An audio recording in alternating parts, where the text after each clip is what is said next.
Bonjour à tous, moi c'est David et je suis ravi de vous retrouver ici sur cette chaîne David Pronofoot, une chaîne de passionnés de foot. Soyez là où la bienvenue. Aujourd'hui, pour cette vidéo, je viens vous présenter la seconde affiche olympienne avec Lyon-Marseille pour clôturer cette 14e journée de Ligue 1 qui sera le prono collectif des abonnés.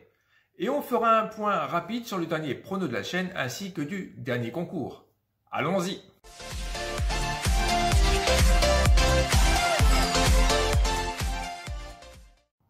On avait pronostiqué Monaco vainqueur contre Lille. Bon, et cela a fini avec le score de 2 partout.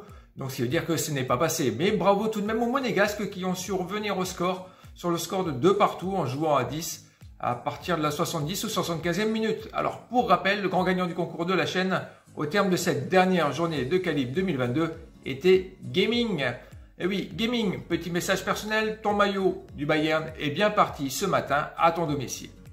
Le prochain concours, c'est pour la 5e journée de Ligue des Champions pour gagner le maillot parisien de Lionel Messi. Et oui, donc si toi aussi tu veux participer pour gagner ce maillot juste en participant à ce jeu totalement gratuit, alors je t'invite tout simplement et naturellement à rejoindre les passionnés de foot de la chaîne si ce n'est pas encore fait et activer éventuellement la petite cloche de notif pour être au contact de celle-ci. Et si tu aimes l'idée, alors just like.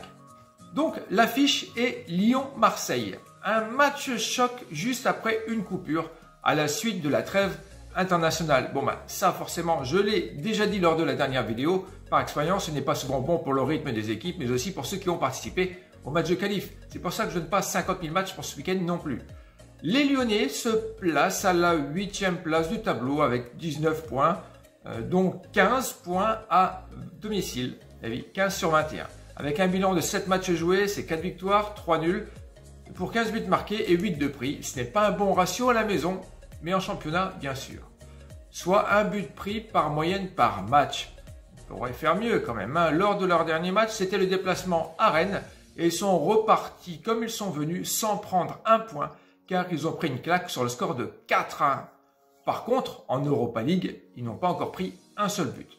Allez, faisons le point du côté de la Canebière. Les Marseillais, eux, sont à la 4e place du tableau avec 23 points, dont 11 points à l'extérieur.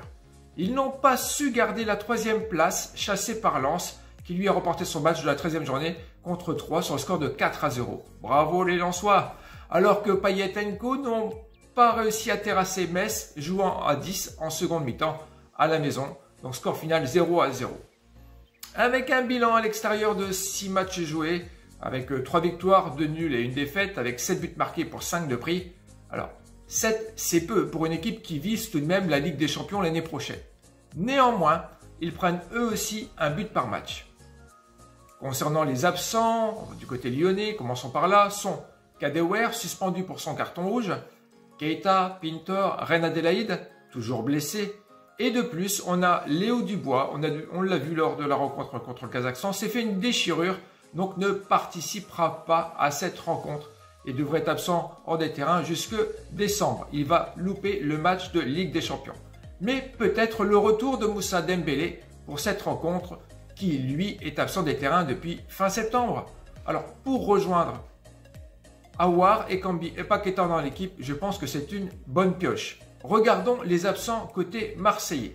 Balerdi, suspendu pour carton jaune. Puis, des incertitudes concernant le Turc Under Cengiz.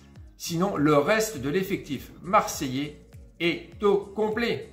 Cela dit, un fait qui donne un avantage certain de poids au club de l'As, c'est que les supporters marseillais ont pris une claque suite à l'annonce du préfet du Rhône. Toute personne se présentant avec un maillot, une écharpe ou autre signe distinctif de l'OM ne pourra pas accéder au Groupama Stadium et pourra être interpellé par les forces de l'ordre. Ouais, franchement, c'est pas cool.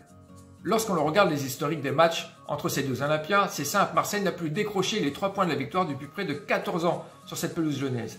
Et la dernière rencontre s'est finie par un nul. Alors, à la vue de cela, je serais plus partisan tout de même de la victoire lyonnaise, mais quel est le vôtre? Voilà, la balle est dans ton camp. Je t'invite dès à présent à aller répondre au sondage mis en place concernant ce prono collectif, mais aussi à laisser ton commentaire avec le choix 1 victoire lyonnaise. Le choix 2, victoire marseillaise. Le choix 3, victoire lyonnaise et les deux équipes marquent. Ou le choix 4, Paqueta, Payet, buteur. À 19 h, dimanche bien sûr, je clôturerai les votes et je miserai la somme de 10 € en suivant votre préférence. Merci d'avoir regardé cette vidéo jusqu'au bout. Passez un bon week-end. Je vous donnerai tout simplement rendez-vous lundi soir pour la 5e journée de Ligue des Champions où nous remettrons en jeu le maillot de Lionel Messi avec l'exercice des scores corrects. D'ici là, prends soin de toi et de tes proches. Bye!